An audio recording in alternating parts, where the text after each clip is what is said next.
Okay, I'm going to begin with a round of applause for you. Because in my opinion, those first 5 chapters are the boringest in the whole entire book. In my opinion. Okay? In my opinion. Because you had to do all of that. Listen to me now. You had to do all of that, all the study about molecules and about cells and about tissues. You had to do that in order for us to now jump into the actual systems of the body. Right? And we will cover them in great detail. Some of them multiple chapters worth of detail. But again, I think this is when the fun parts of A&P start. Not that we were having no fun before. And not that this will be easier. I'm just saying, I just think it's more interesting when you're actually applying it to systems rather than just, oh, here's a cell and here's the microvilli. Ooh, boy, that's exciting. Are you with me? So, we're starting off with, certainly when I began my study of anatomy and physiology, I did not think of this organ, I didn't even think of it as an organ. It was just skin, right? Not even that, it's not even just an organ, it's a whole system, the integumentary system. Right? Which that encompasses not just the skin, but also the hair and the nails and the glands that are present in this skin. Right? We have a whole division of medicine that is dedicated to the study of your skin, called dermatology.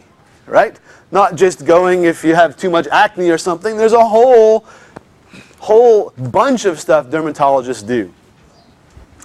All right, so let's jump into the skin itself.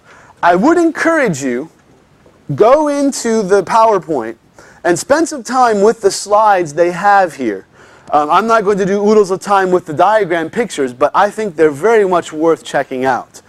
They're from this program called A&P Revealed that your textbook puts out, that kind of is a supplement to it.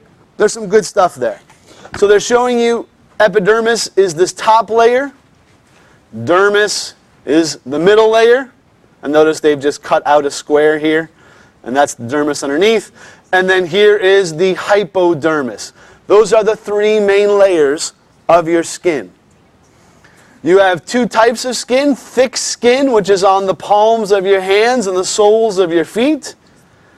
And that has an extra layer, which we'll talk about. There are 5 layers to that, the stratum basale, stratum corneum, lucidum, granulosum, and spinosum. The thick skin has the lucidum. The thin skin does not. So this is zoomed in a little bit more. So this stratum lucidum layer, the thick skin does not have. Thin skin is everywhere else. Makes me chuckle. And you notice there's only the 4 layers. Corneum, granulosum, spinosum, and basale. Epidermis on top, dermis on the bottom. Epidermis is what kind of tissue? You just learned it, go on. What kind of tissue? Epidermis. No, that's down here, that's dermis. Epidermis, stratified, squamous, epithelium. Right? Keratinized on the thick skin and non-keratinized on the other skin. Don't talk about the test if you're going to ask that. Okay, good. Question? But if here and if your hands are supposed to be thicker skin than your arm, then how come you bleed just as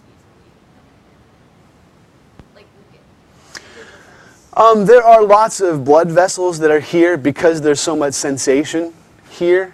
This is also a place that we get rid of temperature, is through our hands, so there's lots of blood vessels very close to the surface. But the point is, it's definitely thicker, hardier skin here than it is here. Okay, let's keep rolling. This is a diagram, which I put in your study guide as figure 6.1 on page 177. This is one of those classic ones you should be comfortable with. You will see this again at some point. Okay? Whether it's on our chapter 6 test or whether it's on the unit test, you'll definitely see this piece. I would almost tell you you'll probably see this even at the end of the year. This is one of those classic kind of diagrams they want you to be comfortable with. And we're going to talk about all the pieces that are encompassed here, so don't freak out. We'll talk about all the pieces that are there. Okay? But you can see very nicely, epidermis on top, they even peeled it off a little bit, right? And then dermis is the big thick layer, and the hypodermis below that. All right, so let's talk about this integumentary system. It is the body's largest and the heaviest organ, sir. It is. Yeah, it should all be there. The study guide is there, as well as the PowerPoint. Should be up there. Yeah. I'm not interested in you knowing these numbers, but I just thought it was interesting to share with you that the thickness of your skin ranges anywhere from 0.5 millimeter to 6 millimeters, which is reasonably large. A centimeter, right? That would be 10 millimeters, right? So a centimeter is about ½ an inch. So just a little bit less than a ½ an inch thick at its thickest point, which makes sense. If you ever tried to grind those callus or stuff off your heel, there's some thick skin there. Guys, you may not have any idea what I'm talking about, but certainly there's some ladies who like to make their feet all nice and smooth and stuff. With a cheese grater. Ooh, ooh. Gives me the heebie-jeebies, man. Think about that stuff. Again, our top layer is epidermis, that's stratified squamous. The dermis is that connective tissue. That's a dense, irregular connective tissue that's down in the dermis. And the hypodermis, there is certainly connective tissue, that dense, irregular. That's also, you're going to find the adipose tissue down there, as well as blood vessels and nerves and that kind of stuff. Again, we'll talk way much more about this. What are the functions? What does your skin do? Well, a number of things. It is the resistance to trauma and infection. So it forms a barrier that keeps things from coming in. It also protects it a bit, right? It's not like impermeable, it's not like impervious, but it is a protective mechanism, this outside layer of your skin. There's something called the acid mantle. We'll talk about this, that your sweat actually is a little bit acidic. It has a pH of about 4 to 6. So a little bit acidic. Why is that good? Because then it kills bacteria. Because have you ever wondered why bacteria doesn't start growing on your skin like it does on the wall or like other things? Because of this acid mantle. It's pretty cool. Other barrier functions, it keeps out water. Oh, sorry, yes. Wait, so if it wasn't for sweat, you'd have bacteria? You could, absolutely. That's not the only thing that prevents. You could become moldy, sure. Yeah. You feel like you dribble up? You could. Yeah, this would be, I mean, if you've ever seen somebody or ever seen pictures of somebody who's had what's called gangrene. Gangrene is basically where those tissues are dying, and it's literally just becoming infected with mold and bacteria, and it's nastiness. That's why, that's part of the reason why skin Why skin what? Disintegrates when you die? Yeah, it's just decomposition. That's just your body breaking down. But certainly the bacteria helps with that. Yeah. Shh. Yes? How come if sweat is kind of acidic and like helps kill bacteria? Mm-hmm. Like say if you don't like wash it, like you know how some people like break out, because can't you break out because of your own sweat? Yeah. Pimples are actually, it's an infection that's in this little hair follicle. We'll talk about that. But it can be caused by that, sure, if you're not keeping it clean. It's not the only reason. There's usually much more reasons besides that, but it can be. Yeah. We're good? Another function is vitamin D synthesis. So David needs vitamin D in his body, right? He actually makes it from the sun. The sun reacts with his skin and begins that production. The liver and the kidneys complete it, but the skin starts it. Other sensation or other functions. Sensation. This is a huge one, right? We can actually interact with our world through our skin, right? I remember one of the funnest things that we did in PT school, because as therapists, you have to have really, really sensitive fingers, right? Because we're trying to feel and get into things that are deep in the body, right? And so they gave us coins, like quarters and nickels and dimes. And you had to try and feel, okay, which side has Abraham Lincoln's on a penny? Which has Abraham Lincoln's head? Which has the Lincoln Memorial on it? That's not too hard. In Lincoln Memorial, you can feel the columns, right? Okay, what about which side of the penny says, "In God do we trust," and which side has, are you with me? And so you have to which side has the ridges on it, what pieces have. So we spend a bunch of time just honing our palpation skills. Remember that word palpation, feeling, right? I thought it was kind of fun to do, right? So maybe we'll play with that a little bit. What's that? I'm not bad at it. I'm not perfect at it. It's been a little while, but well, let's not get off track. But I could be. Maybe as a parlor trick at a fireside sometime. We can play with that. Thermoregulation. This is a huge one. Your skin is the first method of you helping you to stay cool or to stay warm. All right? So we have receptors on the skin that will tell you if something is hot or cold. And we also will then use vasoconstriction or vasodilation, the blood vessels getting bigger or getting smaller, to help get rid of heat or to help preserve heat, whichever way you need to go. And of course you sweat. And a big function of perspiration is to actually cool you down through evaporation. That evaporative cooling actually makes you not as warm. And last but not least, nonverbal communication. So, I mean, you can look at this young lady's face and you can tell me what she's thinking pretty well, right? She's not pleased about something, right? Inquisitive, kind of, what? Are you with me? And she's not saying a word to you. There's no caption, but you can read that expression from her face. And realize, friends, that most of what you say to other people is not coming out of your mouth. I'll say that again. Most of what you say to other people is not coming out of your mouth. It comes from the tone that you use. It comes from your facial expressions and your body language. Are you comfortable? That's why texting is such a difficult piece. Has anybody ever been misunderstood by a text? Yes. Right, of course. I've had whole entire arguments with people over email because we were both not getting the context and the tone that they were going. And then one word comes up, you're like, oh, you meant that? Oh, never mind. Forget it. We're good. Right? They have their issues too. All right, let's keep going. Let's keep rolling. The epidermis. Shh. I'm trying to get through all of this epidermis, dermis, and hypodermis. I think we can do it, because that would really make me pleased. So stay with me. The epidermis is keratinized stratified squamous epithelium. This keratin is a big deal. It's a protein. It's a tough protein. It's what gives this stratified squamous its ability to keep things out, right? It makes it more solid. It makes it thicker. It makes it hardier, right? There are no blood vessels in your epidermis. You had to have, as a kid, taken a little pin, right? Like a little straight pin, not a pen, and put it through that first layer of your skin, right? And look, check it out. Did it bleed? No. If you're smart, it didn't bleed. If you go too deep, yeah. But no, there are no blood vessels on that first layer of your skin, that epidermis. Okay? Because most of those cells are dead. Most of those cells are not actively living and dividing. There's only one small layer of cells on the very bottom of the epidermis that's actually dividing and living and alive. They keep reproducing and pushing themselves up, and as they move up, they move away from the blood, which is in the dermis, and so therefore they die. Sir?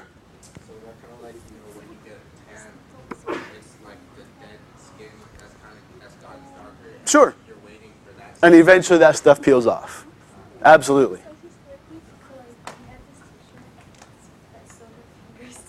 Nice. That what? To show that it's like we have different layers. Wow. So like that's those fingers and That's impressive. That's commitment to the craft right there. Awesome. Wow. I am not nearly that exciting. I'm sorry. I will tell you about it, but. All right. Last piece here for the epidermis. That there's also very little nerve ending. So the reason why you can put that pin, or this fantastic teacher can sew herself together, is because there's very little nerve cells there. You have some light touch nerve cells that come almost into the dermis, or just barely into the epidermis. But Most of those nerve cells stay down in the dermis. There's 5 big cells. It's not on your list. You don't have to know this, but these are the cells that make up the epidermal tissue. Stem cells, which we learned about in the last unit, right? Stem cells are undifferentiated, right? They can become any type of cell. So I was actually just watching a program last night that maybe we'll watch together. We'll see. It was very interesting. That they're taking these undifferentiated cells, these stem cells from your skin, and they'll take them and reprogram them to make heart muscle cells. And then they've taken a heart and gotten rid of all of the muscle, all the cardiac muscle that holds it together, right? But left still the collagen fibers, so that still has the shape of a heart. And then they're using these stem cells from your skin to grow new muscle cells. So, the thought would be if Carrie someday needed a new heart, right? They could go and just take some of her skin stem cells, put it in this lovely jar, and a few days later come back and there's a heart that's made of her tissue. Is that not the coolest thing in the world? I thought that was fantastic, right? That'd be cool. Not today. Not today. Keratinocytes. What keratinocytes, these are the things that produce keratin, right? Produce this protein to help make the epidermis as strong as it is. And that's the majority of these epidermal cells are these keratinocytes. Melanocytes, these guys give pigment. Melanin is the pigment that gives you your skin color, your resting skin color. We'll talk about other skin colors as well. But these pigments, they shield the DNA from ultraviolet rays. The UV rays are what give you a suntan, right? But those also can damage your cells and produce cancer, which we'll talk about that as well.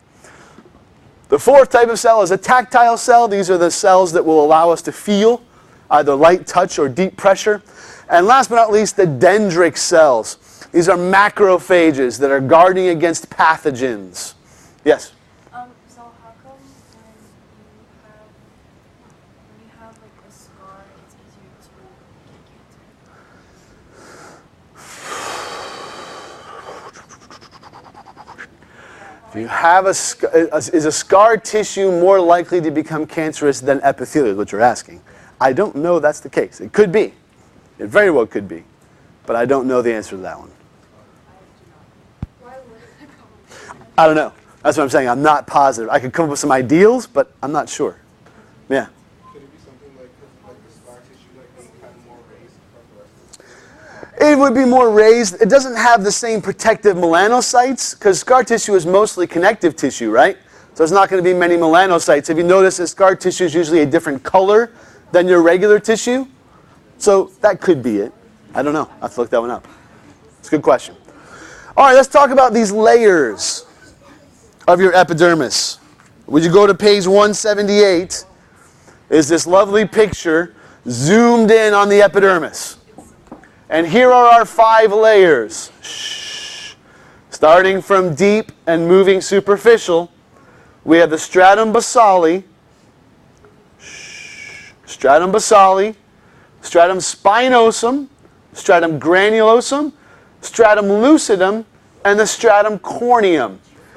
Can you see as you move up that these look less and less like these nice pretty cells and more like just flat pancakes? Okay? Because that's what's happening. As these cells divide, they push upward, the cells get squished and die. How come, like, what's the difference between the stratum Basale? Mm-hmm. Because it has part, doesn't it have, that includes part of the stratum? The basale is just that first row of cells basically on the very bottom there. That's what it is. All right, so here's go a little more details. Basale, the deepest layer. On your study guide, I tell you that that's where the cells divide and push upwards, which is correct. These are the cells that are alive, that are actually reproducing to make more skin. The stratum spinosum is this large layer. It's the thickest layer of your epidermis. And that's where those keratinocytes are, the ones that produce the keratin pieces to make that skin nice and thick, nice and hardy. The stratum granulosum, these guys contain these keratohyalin granules. Again, these are just proteins. You with me? The stratum lucidum, this is the layer only found in thick skin. And lucid means white. This leuc means white. So a leukocyte is a white blood cell. So it's this white layer. These are all, when you look at them through the microscope, you see these different features. And the stratum corneum, that's the topmost layer. All dead cells, very scaly, highly keratinized. And this is, again, to prevent abrasion and penetration of things into the skin, as well as keep water in, because the skin does provide a big water barrier, keeping water out and in, both of those pieces. Are you with me, my friends? So again, if we look at it from the bottom to the top, right? The bottom is stratum basale, the middle is stratum spinosum, the next superficial is stratum granulosum, and then the most superficial is stratum corneum. What's missing in this? The lucidum, which would be this little layer between corneum and granulosum that's only in the thick skin. All right, let's keep rolling here. I am not going to tell you about, you can read about the life history of a keratinocyte. It is not, I think, worth our attention. So let's go to the dermis. The dermis, mostly connective tissue, right? It's deep below the epidermis. Remember those superficial and deep, right? Superficial on top, deep further down. Mostly collagen, lots of blood vessels, nerve endings, the sweat glands, the sebaceous glands, which we'll talk about. The sweat produces sweat, duh. Sebaceous glands produce sebum, oil. Does anyone know what the oil that goes in your skin and as well in your hair? That's what sebum is. It comes from these sebaceous glands. The hair follicles and the nail roots, those are all in the dermis, right? We have these little things in the dermis called dermal papillae. If we look, you're going to give me a picture, you are. So can you see these little ridges like this? Okay, those are what we call dermal papillae. Anybody have any idea what those little ridges cause? Fingerprints. Your fingerprints, right? So that's caused from these dermal papillae. Excellent. You've got two main layers of your dermis, the papillary layer and the reticular layer. The papillary layer, as I've mentioned in your study guide here, that's areolar tissue and is very rich in capillaries because that's right up next to the epidermis, right? Capillaries are what carry blood and nutrients to cells. Does that make sense?